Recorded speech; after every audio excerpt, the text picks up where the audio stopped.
America के Maryland में पानी के किनारे पर कॉटेज नंबर 506 बना हुआ है और लोग इसके अंदर आकर अपनी वैकेशंस बिताते हैं, पिकनिक मनाते हैं। बट जितने भी लोग इसके अंदर चेक इन करते हैं उनमें से लगभग लगभग ना के बराबर लोगों को पता है कि इस कॉटेज नंबर 506 का एक बहुत बहुत डार्क सीक्रेट है। इसके अलावा जो लोग ये वीडियो देख रहे हैं उनमें से भी ज्यादातर लोगों को ये नहीं पता कि आपके सामने जो लाइक बटन मौजूद है इसका भी एक बहुत भयंकर डार्क सीक्रेट है। जब आप इसको दबा देंगे तो वो डार्क सीक्रेट बाहर निकल आएगा, मतलब कि लाइक बटन खुद डार्क हो जाएगा। तो प्लीज आप उस डार्क सीक्रेट को बाहर निकाल दें, सब्सक्राइब बटन के ऊपर भी क्लिक कर दें, कमेंट्स में पिक में लिख दें, लेट्स डाइव इन।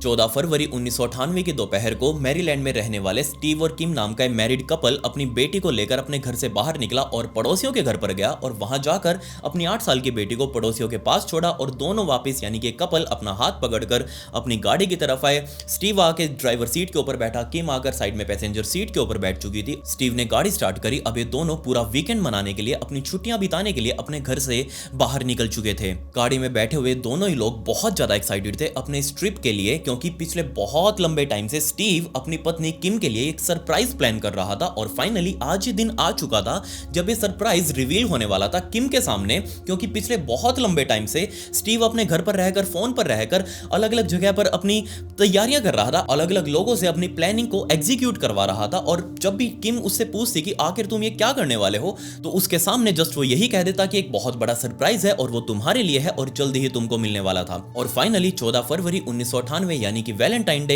ये वो दिन था जब ये बहुत बड़ा सरप्राइज स्टीव अब किम को देने वाला था। चलती हुई गाड़ी में भी किम अब अंदर से तो बहुत ज्यादा एक्साइटेड थी, बट उसके फेस के एक्सप्रेशन वो साफ दिखा रहे थे कि वो बहुत ज्यादा फ्रस्ट्रेट हो चुकी है, क्योंकि वो बहुत लंबे टाइम से स्टीव से पूछने की कोशिश कर रही है कि क्या तुम मुझे बताओगे, तुम मेरे लिए क्या प्लान कर रहे हो। बट स्टीव ने बिल्कुल क्लियर कट मना कर दिया। अब गाड़ी के अंदर बैठकर भी वो बार बार पूछ रहे, स्टीव अब तो बता दो, अब तो फाइनली दिन आ चुका है कि आखिर तुमने क्या प्लान किया है। बट अगेन स्टीव ने बिल्कुल मना कर दिया कि जो भी कुछ मैंने प्लान किया है वो बहुत जल्दी तुम्हारे सामने आने वाला है, so please sit back and relax. असल में स्टीव और किम की शादी को लगभग 9 साल बीत चुके थे और जब ये पहली बार 9 सालों पहले मिले थे तब ये दोनों एकदम उल्टे, एक दूसरे के बिल्कुल अपोजिट। स्टीव जो खुद के अंदर सिमट कर रहने की कोशिश कर रहा था हर टाइम पर, वो बिल्कुल इंट्रोवर्ट, किसी से बात करके खुश नहीं, किसी से मिलकर खुश नहीं, उसको जस्ट घर की चार दीवारी ही पसंद थी। जबकि किम वो बहुत ज्यादा एक्सट्रोवर्टेड, हर किसी से मिलकर बात करना, हर किसी को देखकर खुश हो जाना। और जब ये दोनों लोग पहली बार 9 सालों पहले मिले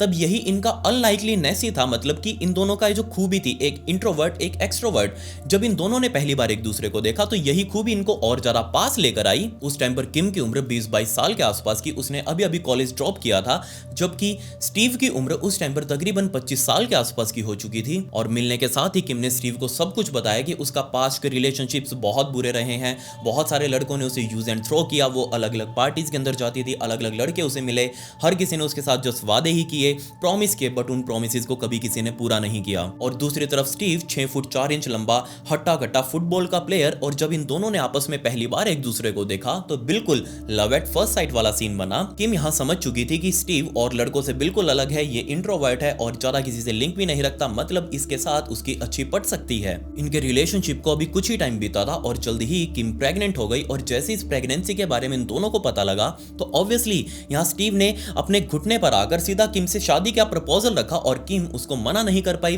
दोनों ने बहुत जल्दी शादी कर ली और जल्दी ये दोनों स्टीव के घर के अंदर शिफ्ट हो चुके थे अपनी शादीशुदा जिंदगी को शुरुआत करने के लिए। बट जैसे ही इनकी लड़की पैदा हुई, यानी कि वो प्रेगनेंसी खत्म होने के बाद बेटी पैदा हुई, उस बेटी को संभालने के लिए लिटरली स्टीव ने अपना सब कुछ छोड़ दिया। वो पूरे तरीके से घर पर रहने लगा, अपनी बेटी को संभालने लगा। जबकि दूसरी तरफ किम वो सर्जिकल टेक्नीशियन पहले भी जॉब करती थी, अब दोबारा से उसने एक नए हॉस्पिटल के अंदर अपनी जॉब शुरू कर दी ताकि घर के अंदर पैसा कमाया जा सके। मतलब कि अब पिता घर पर रहकर बेटी को पाल रहा था, देखभाल कर रहा था उसकी, जबकि उसकी पत्नी बाहर नौकरी कर रही थी ताकि घर खर्च चल सके। धीरे धीरे और टाइम बीतता रहा और इसी टाइम बीतने के साथ साथ स्टीव थोड़ा थोड़ा चेंज होता गया और ये चीज किम को फील हो रही थी कि हाँ, जैसा ये पहले और लोगों के साथ करता था, मतलब किसी से बात करके खुश नहीं, किसी से मिलकर खुश नहीं, किसी के साथ घूमना फिरना पसंद नहीं, बट वो किम के लिए अलग था, किम को बाहर घुमाने फिराने के लिए भी लेकर जाता, ये दोनों अच्छी अच्छी पार्टीज में भी जाते। लेकिन टाइम बीतने के साथ साथ, बच्ची के बड़े होने के साथ साथ स्टीव बिल्कुल चेंज हो चुका था। उसने बाहर जाना बंद कर दिया, किसी से भी मिलना बंद कर दिया, वो जस्ट घर में रहता, टीवी देखता, अपने घर की बेसमेंट में जाकर बुक्स वगैरह पढ़ लेता, इसके अलावा और कुछ भी नहीं। यहाँ किम ने जैसी ये चीज नोटिस करी, उसने स्टीव से जाकर इस चीज को कन्फ्रंट भी किया कि तुम ऐसा क्यों कर रहे हो, बट स्टीव ने कोई भी रिप्लाई नहीं दिया। किम ने खुद उसको अपने रिश्तेदारों से मिलवाने की भी कोशिश करी, बट स्टीव ने साफ मना कर दिया कि मुझे किसी से कोई बात नहीं करनी, मुझे बस अकेला छोड़ दो। आने वाले और कुछ टाइम तक किम ने वेट किया कि जैसा स्टीव पहले था वो वैसा ही दोबारा बन जाए, बट स्टीव के अंदर कोई भी चेंज ना आने की वजह से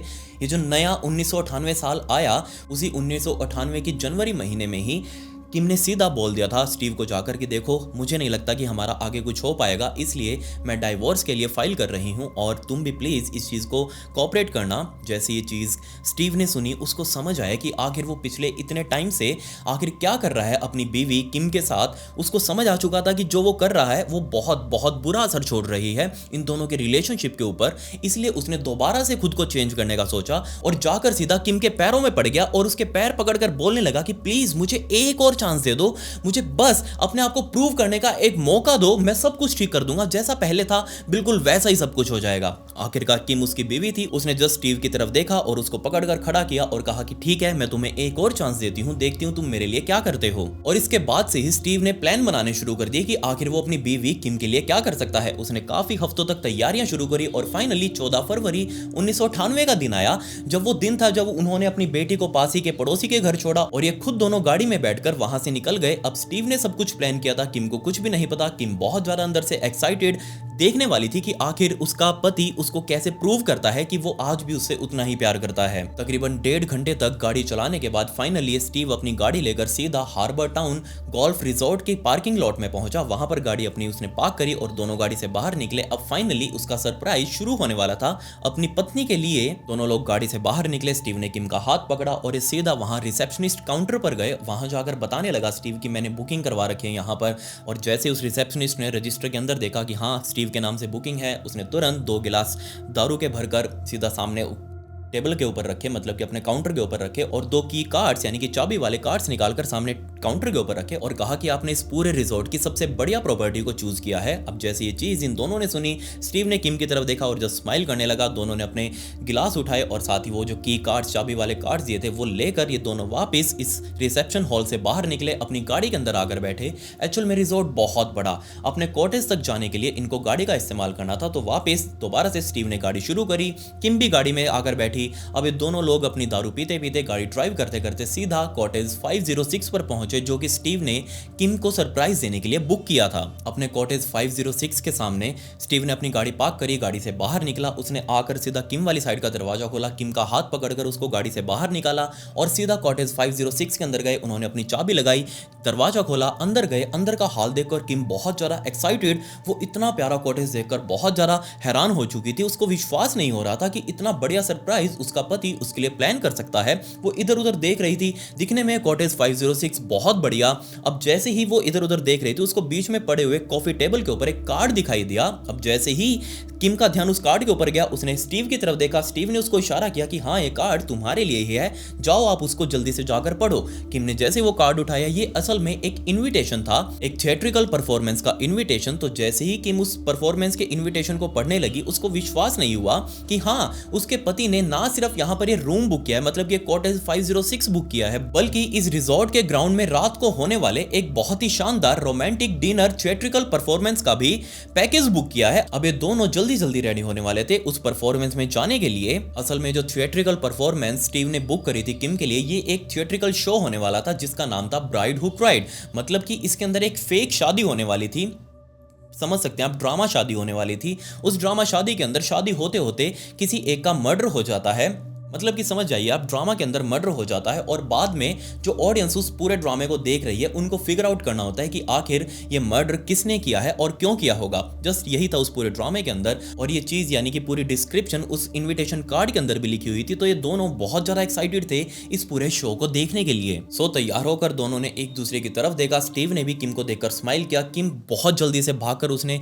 स्टीव को गले लगाया और कहा कि मुझे तुम्हारा सरप्राइज बहुत ज्यादा पसंद आया। अभी ये इनका शो शुरू होने में काफी टाइम पड़ा था, तो जाकर सीधा इन दोनों ने अपने जो साइड में ही वो स्टोव सा लगा हुआ था, ठंड बहुत ज़्यादा थी तो उसके अंदर कोयले वगैरह डाले, उसके अंदर आग लगाई और दोनों अपनी अपनी कुर्सी लेकर आमने सामने बैठ चुके थे। साथ में अपनी शैंपेन डालकर शैंपेन पी रहे थे, आगे के फ्यूचर के बारे में डिस्कस कर रहे थे। और जैसे ही 7 बजे के आसपास का टाइम हुआ, इन्होंने घड़ी में टाइम देखा, दोनों खड़े हुए क्योंकि अब टाइम था वो शो शुरू होने का और जाकर उसका एंजॉयमेंट लेने का। दोनों हाथ पकड़कर बहुत अच्छे अच्छे कपड़े पहनकर सीधा उस इवेंट हॉल के अंदर पहुंचे। वहां और भी बहुत सारे गेस्ट आए हुए थे, सभी अपने अपने राउंड टेबल पर अपने अपने पार्टनर्स के साथ बैठे और जल्दी ही सामने वो पर्दा खुला। उसके स्टेज के ऊपर सारे एक्टर्स खड़े थे। उसमें से एक लड़की ने ऑब्वियसली यहाँ दुल्हन की ड्रेस पहनी हुई थी, उसके साथ एक लड़के ने दूल्हे की ड्रेस पहनी हुई थी। अब सामने स्टेज पर खड़े इन सभी लोगों ने अपना ड्रामा शुरू किया, अपनी एक्टिंग शुरू करी और सामने जो ऑडियंस बैठी हुई थी, इन ऑडियंस को भी पार्टिसिपेट करना था जैसे वो एक्चुअल किसी शादी के अंदर आए हुए हों। उसी तरीके से इन सब लोगों को पार्टिसिपेट करना था, इन सभी के लिए चीयर भी करना था।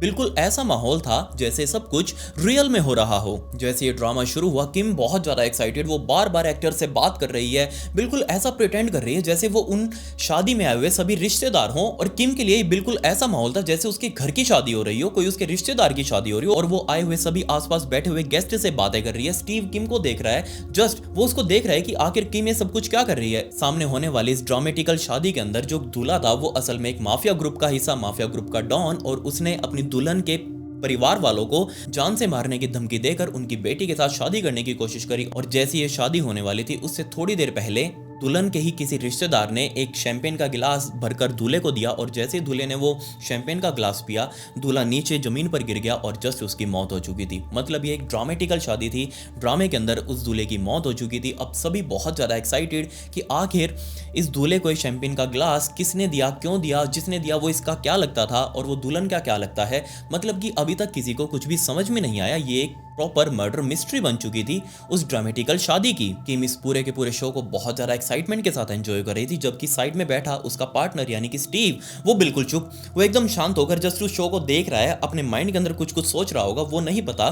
बट किम ने जैसे ही अपने पति को बार बार नोटिस किया कि आखिर बिल्कुल चुप क्यों बैठा है, ये कुछ भी बोल क्यों नहीं रहा, ये इस शो को एंजॉय क्यों नहीं कर रहा, ये इसके अंदर पार्टिसिपेट क्यों नहीं कर रहा, क्योंकि आए हुए सभी गेस्ट बहुत ज़्यादा एक्साइटेड थे इस शो के लिए, बट सिर्फ इस स्टीव को छोड़कर। तो किम अपने कुर्सी लेकर सीधा स्टीव के पास गई, उसको पूछने लगी कि हनी क्या तुम ठीक हो। यहाँ स्टीव ने कहा मैं बिल्कुल ठीक हूँ। दोबारा से किम ने पूछा कि तुम इस शो को एंजॉय क्यों नहीं कर रहे, लेकिन अब की बार स्टीव ने प्रॉपर पूरे तरीके से इग्नोर कर दिया किम की इस बातों को।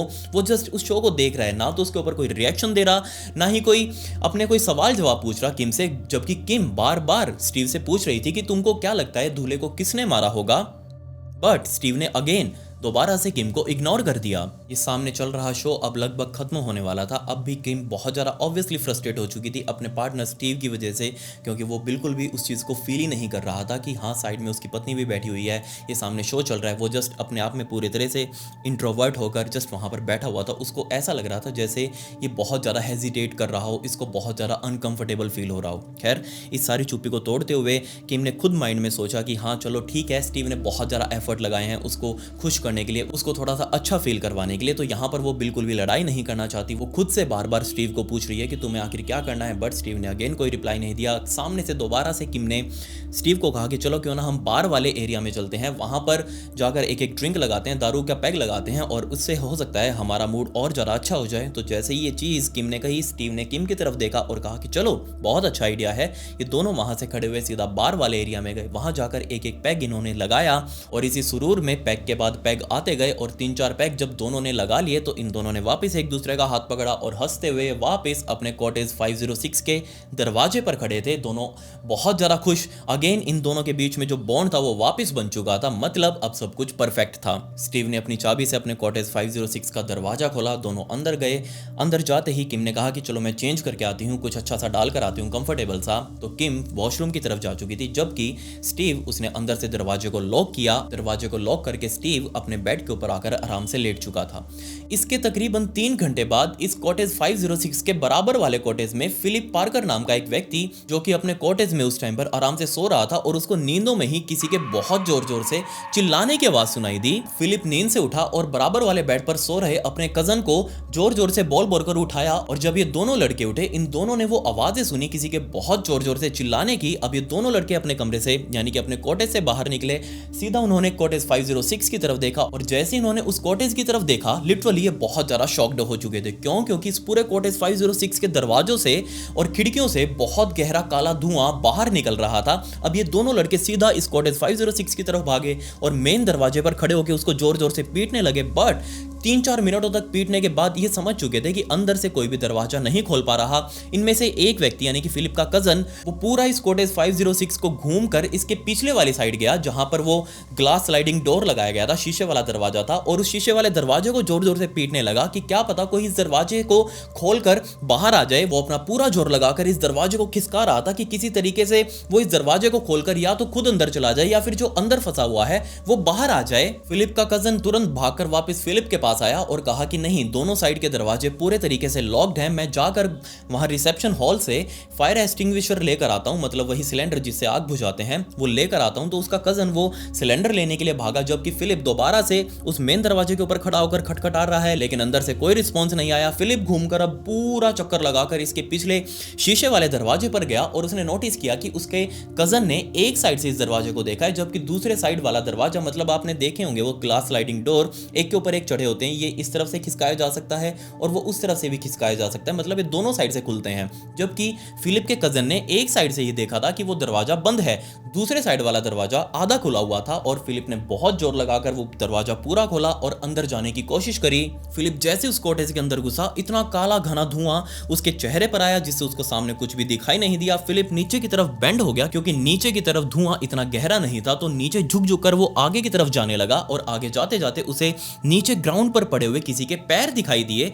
अब जैसे उसने वो पैर देखे, वो बहुत जोर जोर से चिल्लाने लगा कि ये पैर किसके हैं, अंदर आखिर कौन पड़ा हुआ है, क्या तुम अभी भी जिंदा हो या फिर क्या तुम अभी मुझे सुन पा रहे हो। बट सामने से कोई भी रिस्पॉन्स नहीं आया। रिस्पॉन्स ना मिलने की वजह से फिलिप उसके पास और गया नीचे झुककर और आगे जाकर उसके पैरों को हिलाने लगा, बट सामने से अगेन कोई रिस्पॉन्स नहीं आया। अब ये आग और ज्यादा बढ़ती जा रही थी, बेड सारे जलने लगे थे, आसपास की दीवारों पर लगे हुए सारे के सारे पर्दे अब बहुत घने आग के अंदर घिर चुके थे। इसलिए उसने और टाइम ना वेस्ट करते हुए सीधा वो जो पैर नीचे पड़े हुए थे उन पैरों को पकड़ा और सीधा उस ग्लास स्लाइडिंग डोर की तरफ खींच कर लाने लगा ताकि जो भी कोई व्यक्ति हो उसको यहाँ इस आग से बचाया जा सके। फिलिप बहुत मुश्किल से उस इंसान को पकड़कर उस दरवाजे तक लेकर आया, लेकिन आपको पता होगा कि ग्लास स्लाइडिंग डोर के ऊपर नीचे एक ब्रैकेट सी लगाई जाती है जिसके ऊपर वो ग्लास डोर पूरा खिसकता रहता है, सारा दिन इधर उधर चलता रहता है, वो चैनल सा लगाया जाता है। अब वो जो भी बंदा नीचे ग्राउंड पर पड़ा हुआ था वो बंदा नीचे ग्लास स्लाइडिंग डोर के ऊपर उसी ब्रैकेट के ऊपर अटक गया। अब इतने में ही फिलिप का जो कजन था वो अपना एक्सटिंग्विशर लेकर वहां पर आया। उसने जल्दी से कार्बन डाइऑक्साइड गैस का वो नोजल खोला और सीधा उसका मुंह कॉटेज के अंदर किया, जबकि दूसरी साइड फिलिप बहुत जोर लगा रहा था उस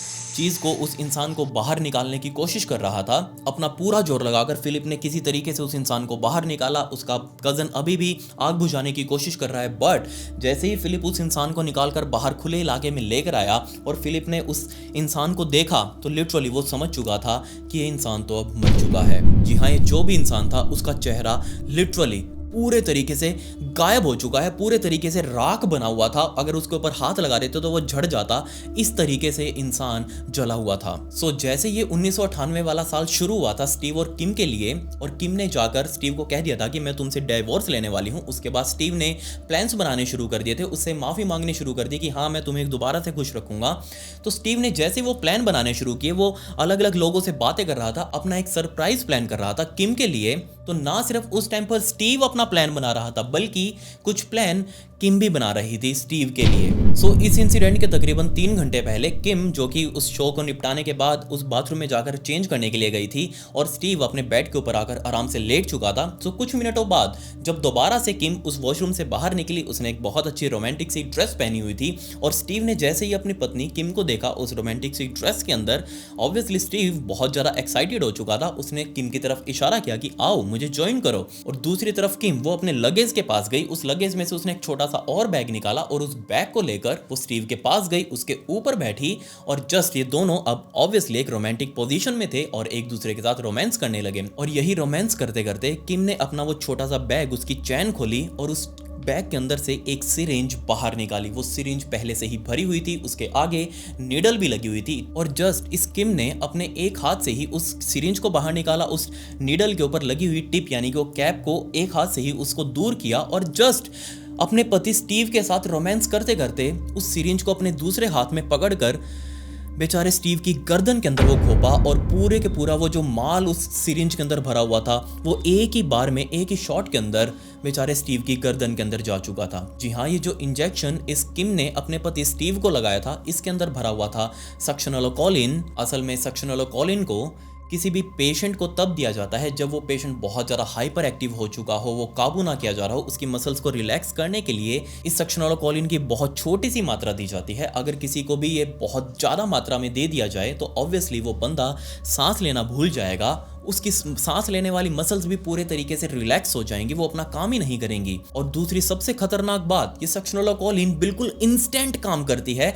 जैसे ये सिरिंज लगाई गई होगी उसी टाइम पर स्टीव पूरे तरीके से रिलैक्स हो गया होगा। उसने जस्ट फील किया होगा कि उसकी पत्नी ने एक सिरिंज उसके गले के अंदर घोपी है, बट वो कुछ भी कर नहीं पाया होगा। वो पूरे तरीके से लिटरली पैरालाइज हो गया होगा, जबकि वो पूरे तरीके से जगा हुआ था, उसको सब कुछ फील हो रहा था, लेकिन वो कुछ भी अब कर नहीं सकता था। स्टीव की आंखें पूरे तरीके से खुली हुई थी, उसकी पत्नी ऊपर बैठी हुई है किम, और वो अब अपने पास अपने उसी बैग में से एक उसने लाइटर बाहर निकाला। और लाइटर आपने देखा होगा कि उसके ऊपर तो वो बटन होता है जिसको हम दबाकर टक टक वो लाइटर चल जाता है, लेकिन उसके नीचे एक नोजल होता है जिस नोजल से इस लाइटर के अंदर गैस भरी जाती है। और लिटरली इस किम ने उस नोजल को उसी सिरिंज वाली नीडल से प्रेस करके उसकी सारी गैस बाहर निकाली। और सोचकर देखिए आप, वो जो एलपीजी उस लाइटर के अंदर भरी हुई थी वो सारी बहुत प्रेशर से बाहर निकली और वो पूरी की पूरी बेचारे स्टीव के फेस के ऊपर जाकर जमी। और जैसे ही किम ने देखा कि हाँ बहुत सारी गैस स्टीव के फेस के ऊपर जा चुकी है, उसकी आंखें अभी भी खुली है, बट बेचारा स्टीव कुछ भी कर नहीं सकता, वो पूरे तरीके से पैरालाइज्ड है। वो जस्ट देख रहा है कि उसकी पत्नी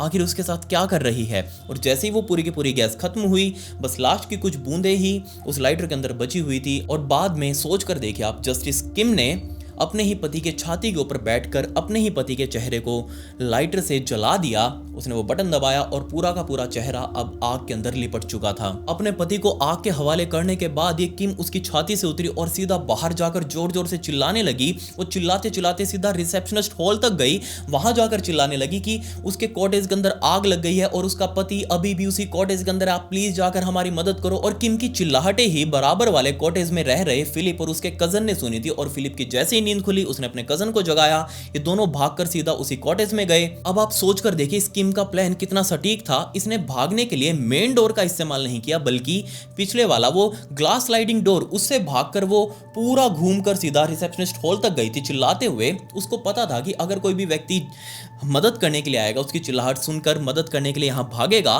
तो ऑब्वियसली वो मेन दरवाजे पर जाएगा। लेकिन उसको पता था कि उसको अपने पति को आग लगाने के लिए टाइम चाहिए है, इसीलिए उसने उस मेन दरवाजे को अंदर से बंद करके रखा और खुद पीछे शीशे वाले दरवाजे से भागती हुई गई, ताकि कोई भी व्यक्ति आए तो वो मेन दरवाजे पर ही खटखट करता रह जाए और अंदर उसका काम पूरा हो जाए। असल में इस किम ने कभी दूसरा चांस दिया ही नहीं अपने पति स्टीव को कि वो अपने आप को प्रूव कर सके। और वो जिस दिन से उसके पैरों में पड़ पड़कर भीख मांग रहा था कि हाँ उसको एक मौका तो दो, वो अपने आप को प्रूव करेगा, बट इस किम ने उस टाइम पर तो उसको हाँ बोल दिया कि हाँ मैं चलो तुम्हें मौका देती हूँ, जबकि अंदर ही अंदर वो प्लान बना रही थी कि आखिर स्टीव से किस तरीके से छुटकारा पाया जाए। क्यों? क्योंकि उसका एक अलग एक्स्ट्रा मैरिटल अफेयर चल रहा था एक बहुत ही छोटे उम्र के लड़के के साथ, जो उस टाइम पर मरीन्स के अंदर काम कर रहा था। सो वो अपने पति स्टीव से किसी भी तरीके से छुटकारा पाना चाहती थी ताकि वो उसी अपने बॉयफ्रेंड के साथ शिफ्ट हो सके। दूसरी तरफ स्टीव, जो कि अपने पूरे परिवार को चीख चीख कर बता रहा था कि वो अपनी पत्नी को कैसे वापस जीतेगा,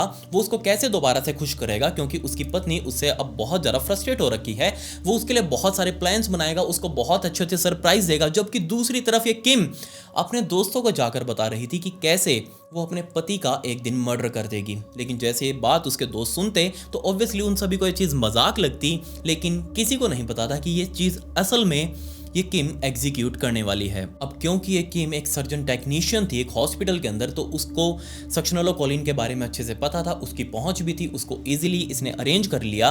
और अरेंज करते ही और इस दवाई का अरेंजमेंट होते ही उसने अपने पति के लिए माइंड में प्लान्स भी बना लिए कि जिस दिन वो उसको सरप्राइज देगा उसी दिन वो उसके पूरी जिंदगी का ही सरप्राइज दे देगी, उसको पूरे तरीके से खत्म कर देगी। बेचारा स्टीव, जो कि अपनी पत्नी को इतना प्यार करता था कि उसने अपनी पत्नी के दोस्तों को फोन कर करके पूछा कि आखिर किम को क्या क्या पसंद है। तुम बहुत लंबे टाइम से इस किम के दोस्त रहे हो तो तुमको पता होगा कि किम क्या क्या पसंद करती है, उसको क्या चीज़ नहीं पसंद। तो सभी ने अपनी पसंद और नापसंद बताई कि आखिर किम को क्या अच्छा लगता है क्या नहीं अच्छा लगता। वो सारी चीज़ें एक रजिस्टर के अंदर लिख रहा था ताकि वो ये सारी चीज़ें आने वाले और सरप्राइजेस के लिए प्लान कर सके। बट बेचारे को आइडिया ही नहीं था कि यही उसका पहला और आखिरी सरप्राइज होगा और इसी सरप्राइज पर उसकी पत्नी उसको इस जिंदगी से खत्म कर देगी। खैर, पुलिस वालों ने जल्दी ही किम को गिरफ्तार किया, उसको कोर्ट में पेश किया और कोर्ट ने सीधा उसे लाइफ इन प्रिजेंट यानी कि उम्र कैद की सजा सुना दी। अब आप बस सोच कर देखे, ये टाइम था 1998 का, जब उस टाइम पर इतना भयंकर कांड हो सकते हैं, तो आज तो टाइम और ज़्यादा बदल गया है। इस टाइम पर ये दुनिया इतनी ज़्यादा खतरनाक हो चुकी है कि किसी के ऊपर भी विश्वास करना लगभग मूर्खता जैसा ही है। क्या पता आप किसी के साथ सालों से रह रहे हो और सालों से ही वो व्यक्ति आपकी ही मौत का प्लान कर रहा हो कि किस तरीके से आपको जिंदगी से, इस दुनिया से खत्म किया जाए। किसी के ऊपर विश्वास करना लगभग आज के टाइम पर तो मूर्खता ही है। सो आप मुझे बताइए कि आपने इस पूरे के पूरे इंसिडेंट से क्या सीखा। मुझे आपकी राय नीचे कमेंट्स में जरूर जाननी है, और अगर आपको भी ऐसा कोई इंसिडेंट पता हो तो आप मेरे इंस्टाग्राम के ऊपर आकर मुझे जरूर बताइए। मेरे इंस्टाग्राम आईडी का लिंक आपको डिस्क्रिप्शन में भी मिल जाएगा, आप मुझे वहां फॉलो जरूर कर ले। वहां पर एक ब्रॉडकास्ट चैनल बना हुआ है और उसी ब्रॉडकास्ट चैनल पर मैं केस से रिलेटेड बैक स्टोरी फुटेज और फोटोज अपलोड करता हूं, तो आपके हाथ से फॉलो बटन और ज्वाइन बटन जरूर क्लिक हो जाना चाहिए। खैर, पिछली वीडियो का shout out Agni go and comment pick me to get a shout out in next video. मिलते हैं अगली वीडियो में। ये वीडियो देखने के लिए धन्यवाद।